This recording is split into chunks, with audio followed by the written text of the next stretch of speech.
Revelation 14:1, and I looked, and there was a lamb standing on Mount Zion, and with him 144,000 in number. See, that lamb, that's that Ephraim standing on Mount Zion, that's Israel. He's flying above them.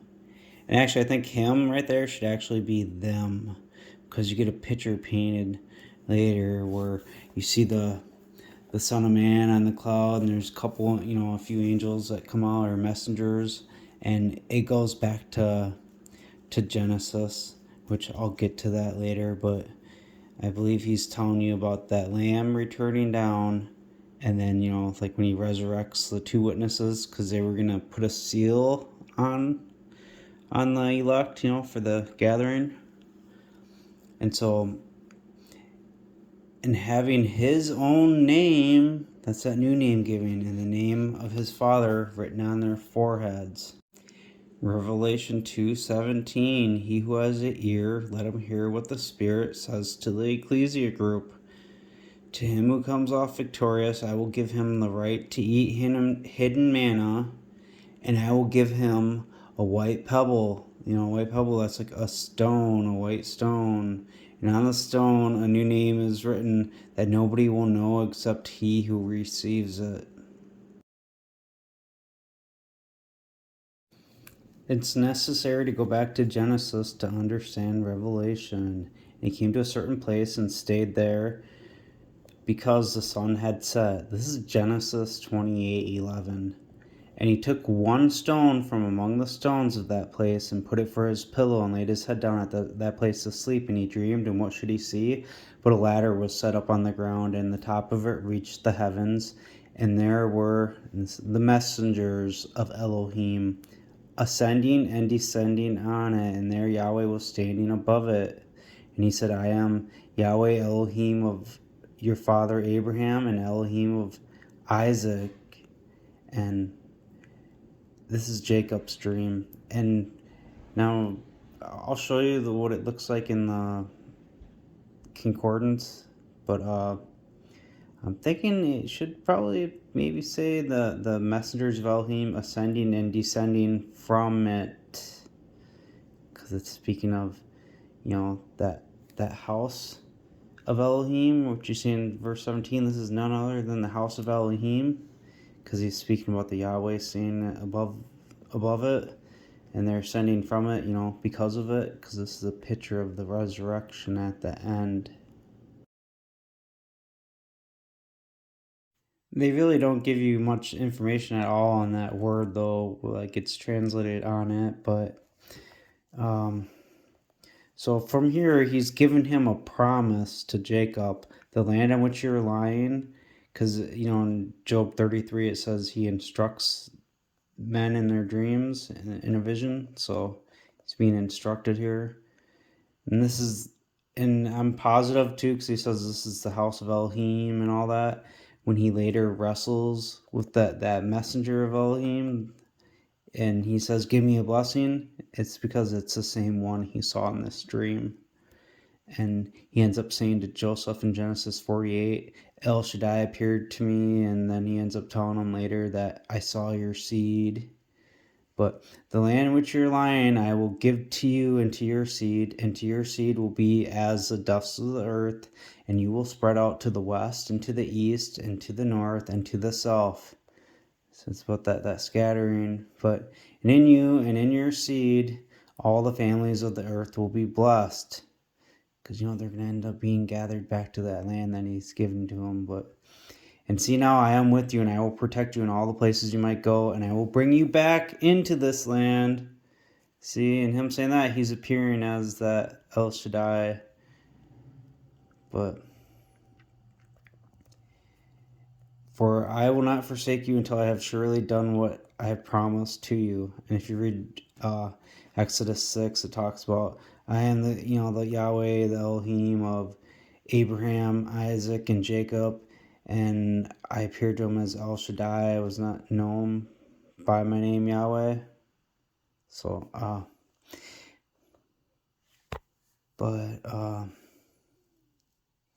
and Jacob woke up out of his sleep, and he said, surely Yahweh is in this place, and I was not aware. And See, and this is the way they speak to, like, God is with you, Yahweh is with you, and so, and he knows him as El Shaddai, because he even says it right here in the beginning, where Isaac was talking to Jacob, and may El Shaddai bless you and make you fruitful and multiply you so that you become a company of peoples, and he'll give you the blessings of Abraham and to you and to your seed with you, because it was given to Abraham, and then he passed it to Isaac and Jacob, and kind of gets more expounded on, and he was frightened. He said, "How fearful is this place? This is none other than the house of Elohim, and this is the gate of the heavens." And Jacob rose early in the morning, and he took the stone that he had put for his pillow and set it up as a pillar, and he poured oil on top of it. And he called the name of that place Bethel, but the name of that city at first had been Luz. See, that stone, he poured oil on it, is because it represented the Christ, the Messiah coming, because it was the house of Elohim. And Jacob made a solemn vow, saying, "If Elohim will be with me and keep me in this way that I should go, and give me bread to eat and clothing to put on, so that I return in peace to my father's house, then Yahweh will be my Elohim, and this rock that I have set for a pillar will become the house of Elohim. And for everything you give me, I will surely give a tenth to you." That rock is that stone that he laid his head on. The stone he had put for a pillow represents the Messiah. From the shepherd, the stone of Israel. This is blessings from to Joseph for last days. That Genesis 49:22 through 26. Sevrah is the shepherd. The Eben is stone. So from the shepherd, the good shepherd, the stone of Israel. Jesus is the tribe of Joseph. He's from those families. Because even when you go into here, Genesis 48, he said to Joseph, Jacob did, "El Shaddai appeared to me at Luz." Remember, it had first been Luz. That's where they're going to be gathered back to. They're scattered. But he says this, "I will make you fruitful and multiply you, and you will become a company of peoples." Those company of peoples that are going to be gathered. And right now we're waiting to be gathered. What are we called? Christians. "And I will give this land to your seed after you for an enduring possession. And now your two sons, Ephraim and Manasseh, who were born to you in the land of Egypt, before you came into Egypt, they are mine." See, he's passing a birthright on to him from a blessing he received. "Like Reuben and Simeon, they will be mine." Remember, Reuben was the firstborn, but he was rejected. "And your children, whom you father after them, will be yours. They," he's speaking of Ephraim and Manasseh, "will be called after the name of their brothers," those ones that are assembled, those Christians in their inheritance. So if Ephraim and Manasseh are named after the name of Christians, they're Christ. Don't believe that. You get down here later when he says, "Let my name be in them, to the messenger who delivered me," and he puts his right hand on Ephraim's head instead of Manasseh's, and Joseph got confused about it. He said, "Not so, Father, this is the firstborn. Put your right hand on his head," just like everyone's confused about the two nowadays. And his father refused, and he said, "I know, my son, I know. He will also become a people, and he will be eminent, but truly his younger brother will be more eminent than him, and his seed will become the fullness of nations." See, now that gave you a clue too, because his younger brother Ephraim, he's speaking about his seed, his descendant to come. So obviously he's talking about this Manasseh descendant up here first too. So he said, "I know, my son, I know." It's Jesus, the one that comes first. He will become a people, Christians. So it's those assemblies that are waiting to be gathered by that house of Yahweh, from the shepherd, the stone of Israel. And he, Jesus, will be eminent, a king.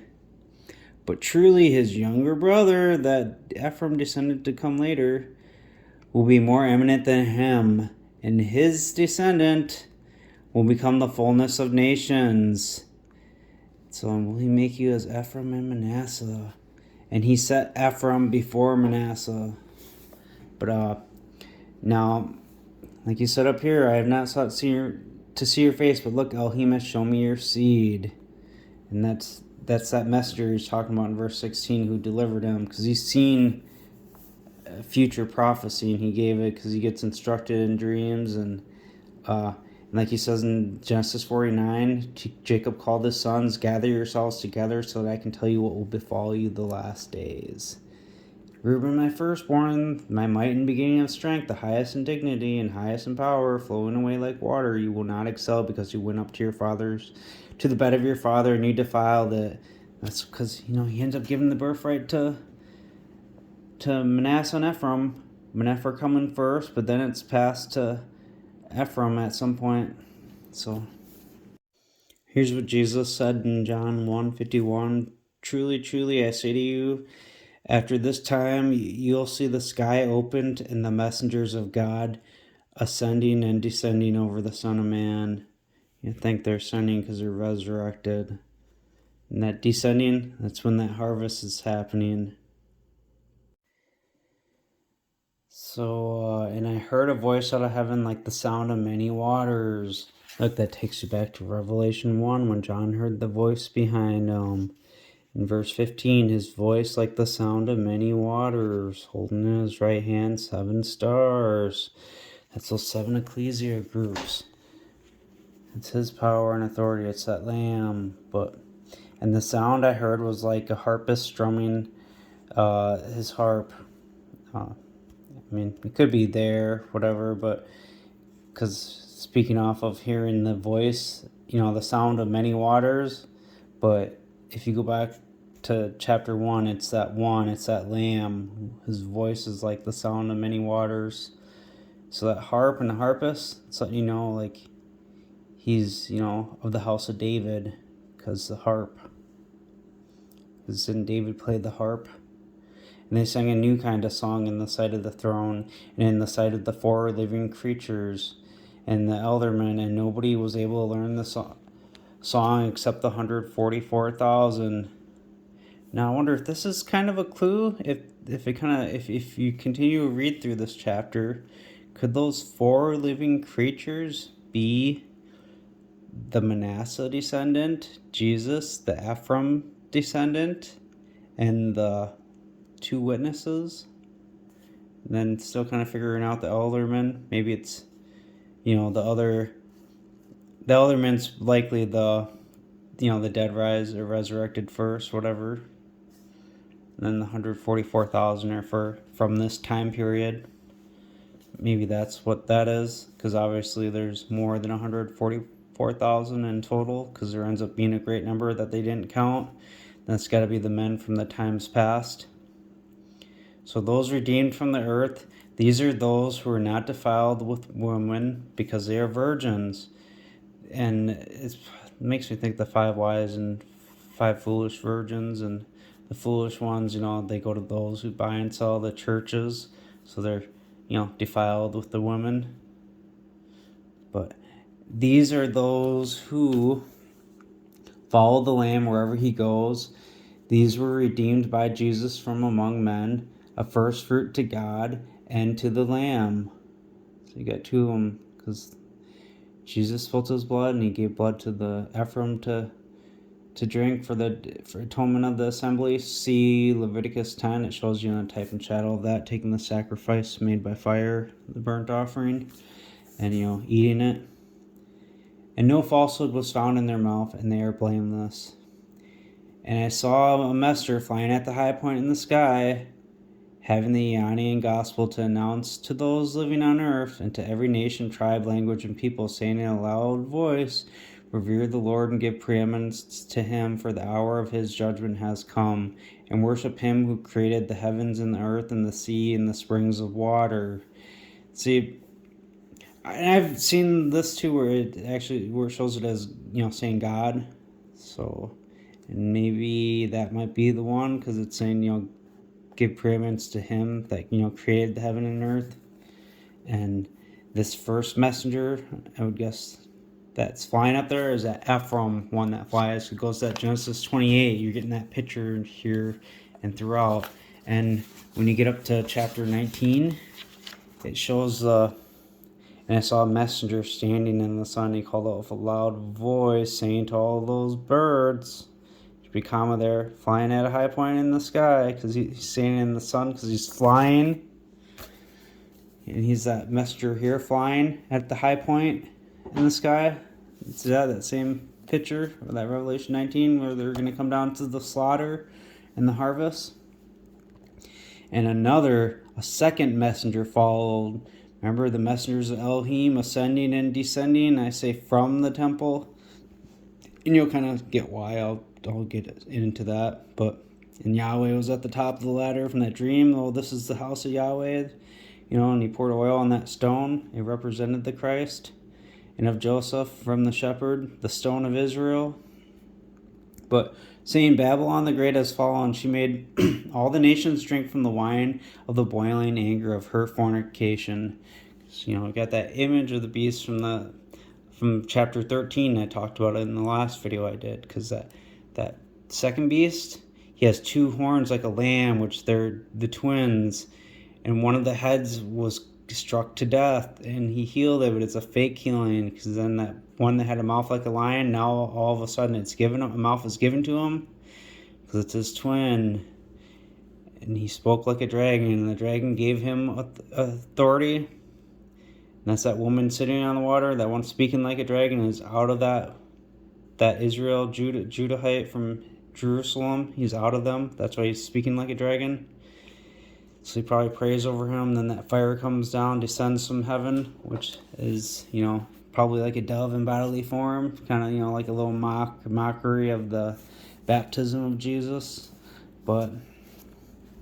And people are going to wander off after the beast. And for the number of a man is his number. So the number of the beast, the authority of the beast, number 666. I'm just telling you that, the majority is going to follow after him, and they're going to believe that lie.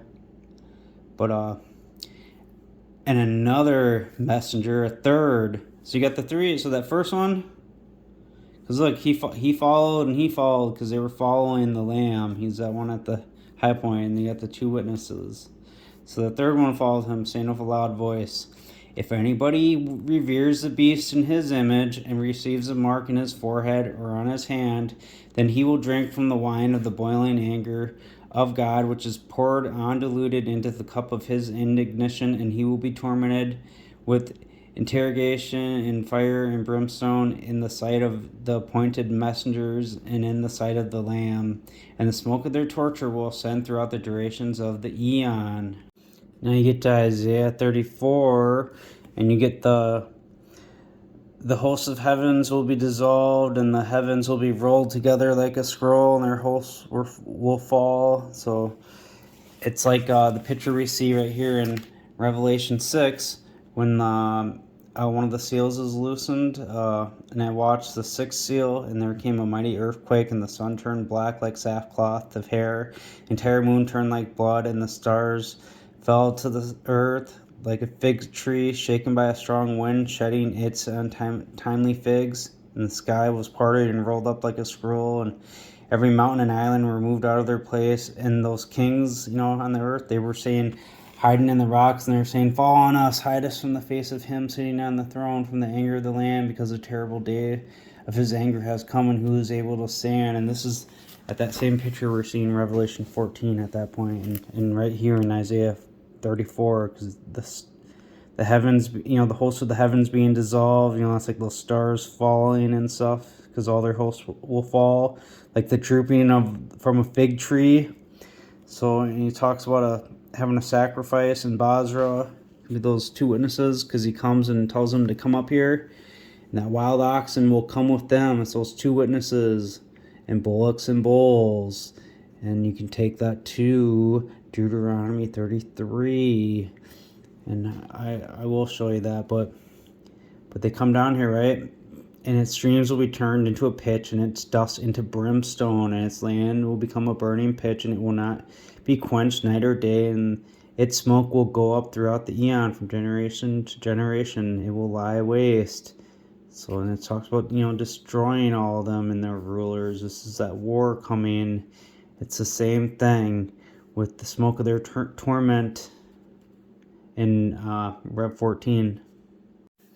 Of Joseph, you said his land is blessed, so he gets everything. If you just read through this on your own, the favor of him who lived in the bush, let it come on the head of Joseph, on top of him who was set apart from his brothers, like the firstborn of a bullock. This is sure is his glory, and his horns are of the wild oxen are his horns. And with them he will gore the peoples to the ends of the earth. These are 10,000s of Ephraim and the thousands of Manasseh. David has killed his tens of thousands. Saul has killed his thousands. Little reference there. But a firstborn bullock, the shore, those are destined to be slaughtered. They're yoked. And that's his glory. He's going to be sacrificed. And he's of Joseph.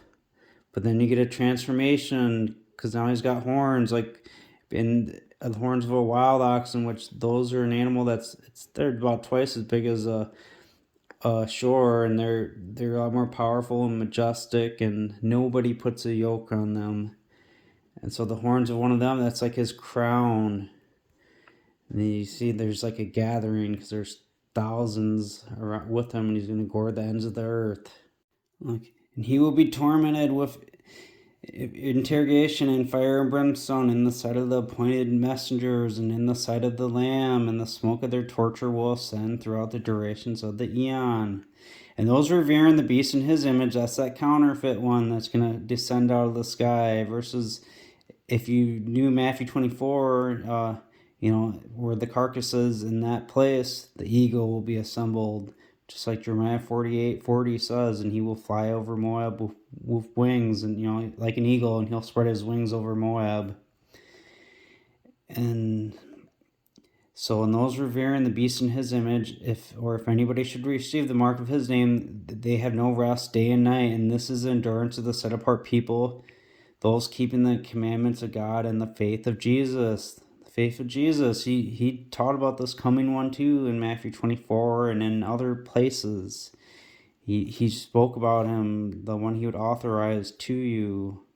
He said he would receive everything that is his in John 16. And in Matthew 24 he said the same thing. And I heard a voice out of heaven saying, "Blessed are the dead, those dying in the Lord from now." The Spirit, the testimony of Jesus is the spirit of prophecy. It says yes, so that they might rest from their toilsome labors and their works might proceed them. And look, there was a white cloud, and one like the Son of Man sitting on the clouds, and having on his head a golden crown, and in his hand a sharp sickle. We go back to that testimony of Jesus. Be watchful, he comes with the clouds, and every eye will see him, and those who pierced him, and all the tribes of the land will wail over him. It's the same testimony he gave in Matthew 24, by him coming with the clouds. So, and this is all the same thing that's kind of getting told throughout chapter 14, when he's standing up there on Mount Zion on Israel, and they're having his name, and that's that new name given, that new stone, like it says in Revelation. And he's with them, because it's those two witnesses, because you see the second and third angel here, messenger, the first one being that one like the Son of Man.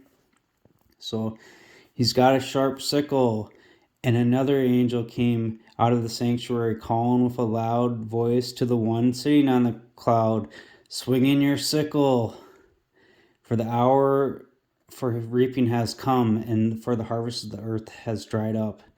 And the one sitting on the cloud swung his sickle over the earth, and the earth was harvested.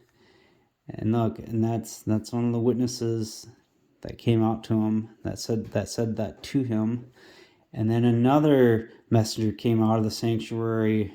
That's another witness, which is in heaven. And I actually think from here it's descended.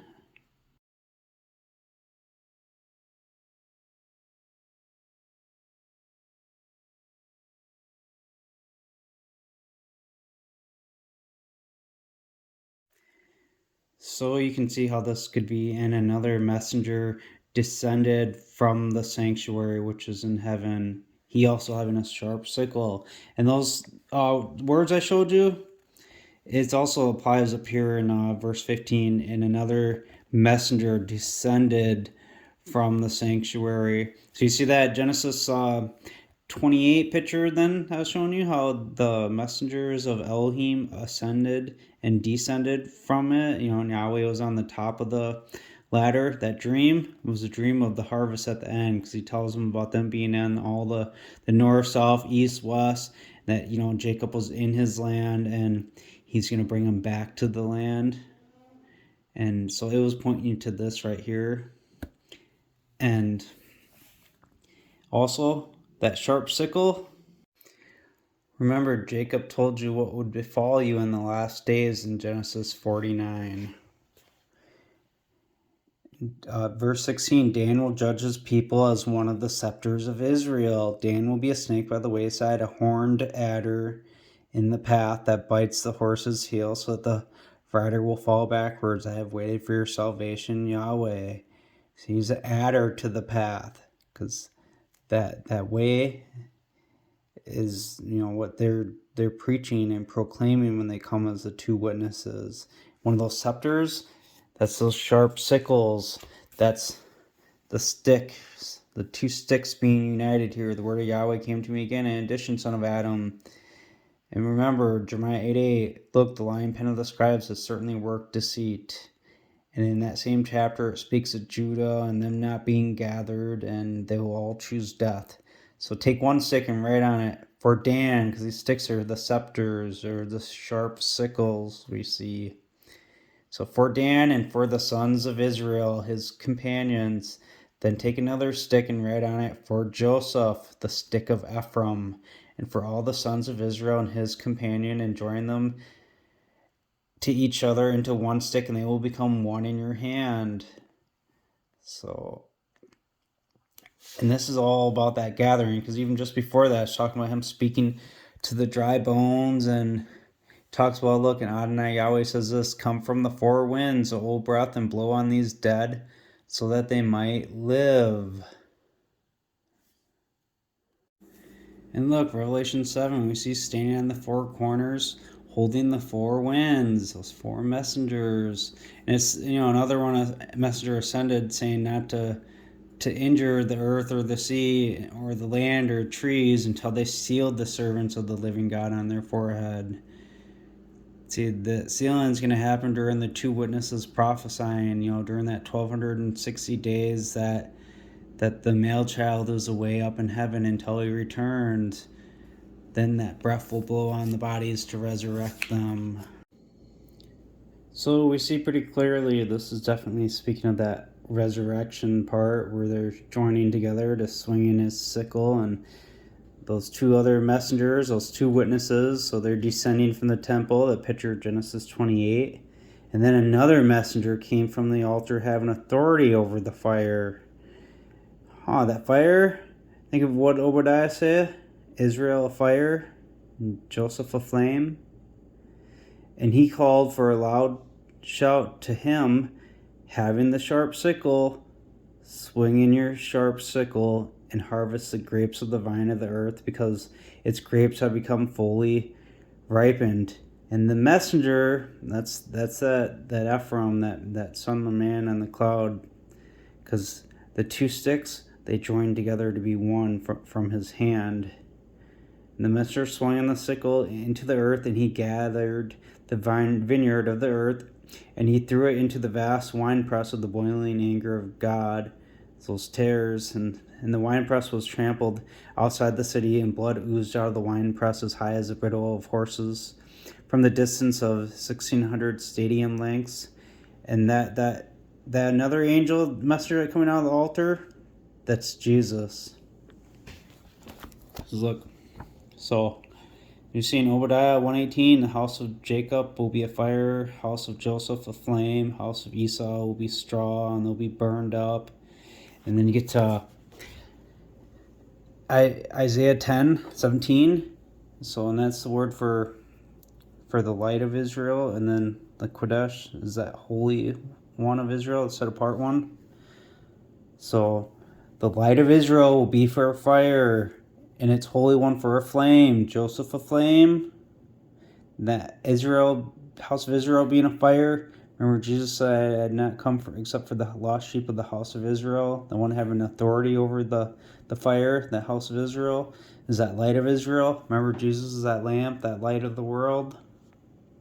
So just to kind of recap again in Ezekiel 37. So for Dan, that first stick, and the sons of Israel and his companion, take another stick, right? Joseph, for the stick of Ephraim, for all the sons of Israel and his companions, and join them to each other to be one stick. See how they were just one stick, how two messengers had a sharp sickle, and then all of a sudden just one was told to stick in a sharp sickle and reap, because they became one in each other, saying they will become one in your hand. In his hand at that point, that's Jesus telling them to, from the altar, telling them to reap. And when your sons of your people will speak to you, saying, will you not show us what you mean by these? Say to them, Adonai Yahweh says this, look now, I will take the stick of Joseph, which is in the hand of Ephraim, and the tribes of Israel and his companions, and I will put them with him, and with the stick of Dan, because Dan is one of the scepters, and I will make them one stick, and they will be one in my hand. And the sticks on which you write will be in your hand before their eyes. And say to them, Adonai Yahweh says this, indeed, yes, I will take the sons of Israel from among the nations where they have gone, and I will gather them on every side and bring them into their own land. That goes back to that Genesis 28 again, from the north, south, east, west. They're going to go back to that land and be gathered. And then, those two sticks, those sharp sickles, and they're the scepters. One's in Joseph, and the other one is from Dan. So remember, the testimony of Jesus is the spirit of prophecy. So that he's that messenger who came out from the altar, having the authority over them. And you see in the beginning of this chapter, the voice out of heaven, like the sound of many waters, the sound of loud thunders, how it goes back to right here, Revelation 1, where his voice was like the sound of many waters. That's the one when John heard the voice behind him, when Jesus even said, he comes with the clouds, all eyes will see him. And then look right here in Revelation 16. And I heard the messenger of the waters. Remember, testimony of Jesus is the spirit of prophecy. You are righteous, you who are alive, and you who are dead, you who are pure, because you got washed in his blood, because you have exercised judgment in these things. They have poured out blood of the set apart people and the prophets. You have given them blood to drink. They are deserving. They're going to make war with them. And I heard a voice from the altar saying, yes, Lord God the Almighty, true and righteous are your judgments. Just like John did in chapter 1, he shows the beginning of it. Does that, the Lord God who is living, who was dead, who is coming, the Almighty, that's when he finally heard the voice behind him. And then he recaps it again, and he talks about he's in front of the throne, and then he hears a voice behind him, and you hear I am the first and the last, the living and the dead. Same thing done in chapter 16. It just kind of recaps it again. And if you've seen my videos on Hebrews, like the altar in there is the sanctuary and the innermost sanctuary. And there's still spoken about that in Hebrews 9. So from the altar, that's definitely Jesus there, and that's recapped. That's Jesus telling them, making them one stick.